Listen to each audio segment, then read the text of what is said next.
ہم کریں گے ہر مظلوم کی حمایت۔ السلام علیکم ناظرین، میں ہوں حورین فاطمہ اور آپ دیکھ رہے ہیں حمایتی نیوز HD چینل۔ نظر ڈالتے ہیں آج کی اہم خبر پر۔ کانگڑ بارشوں کو گزرے 4 روز ہونے کے باوجود بھی اسکولوں میں پانی نہ نکل سکا، بچے اور ٹیچرز پریشانی میں مبتلا ہونے لگے ہیں۔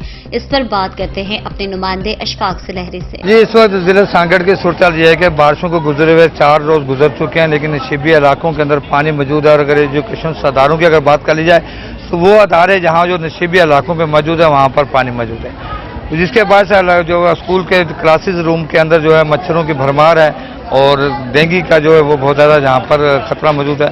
سندھ حکومت چاہتی ہے اور ایجوکیشن ڈپارٹمنٹ چاہتا ہے کہ سندھ کے بچے پڑھے لکھے ہوں، ہوشیار ہوں اور ایجوکیشن کا معیار بہتر سے بہتر ہو۔ تو ضرورت سے عمل کیا کہ فوری طور پر ڈینگی اسپرے جو ہے کلاسز میں کرانے کے ساتھ ساتھ وہ اسکولوں کے اندر جو ہے جہاں پانی موجود ہے اس پانی کو نکالا جائے۔ شہری علاقوں کی اگر بات کر لیے تو شہری علاقوں سے پانی تو انتظامیہ نکال رہی ہے اور کوشش کرے کہ مین جو روڈ ہیں اور مین جو گلیاں وہاں سے پانی نکالا جائے، لیکن جو نشیبی علاقے جو ہیں وہاں پر بھی اب تک پانی موجود ہے۔